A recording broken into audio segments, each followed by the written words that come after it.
année. On l'attendait depuis ces derniers jours. Cette fois, c'est parti pour la 50e édition de la Solitaire du Figaro.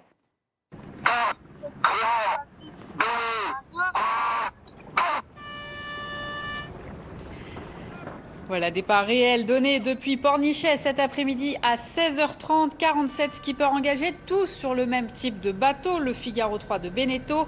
Le ciel s'est couvert, vous le voyez ce matin en baie de la Baule. Nous ferons le point dans un instant sur les skippers, bien ou moins bien partis. Mais avant cela, on remonte un peu le temps. Le départ fictif a été donné de Nantes ce matin vers 8h30. Une de nos équipes a embarqué avec Loïc Perron pour descendre la Loire. Dernières impressions du doyen de cette solitaire avec Fanny Borius et Dominique Lemay. 59 ans et un palmarès à faire rougir beaucoup de concurrents. Vainqueur de la Route du Rhum en 2014, 5 participations à la Solitaire du Figaro, dont la première en 1980, Loïc Perron fait figure de vétéran sur cette 50e édition. Il a pourtant toujours l'envie et en marin expérimenté, il s'attend à souffrir. Oui, évidemment. Ce serait dommage que ça ne soit pas le cas, bizarrement. C'est vrai.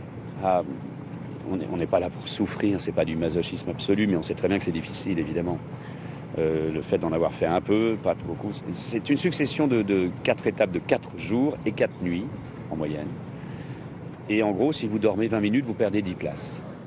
Sur les bords de la Loire, des spectateurs viennent dire au revoir aux marins, car d'autres stars l'accompagnent, comme les triples vainqueurs Michel Desjoyaux et Yann Eliès, ou encore Alain Gauthier, 17 participations et une victoire au compteur.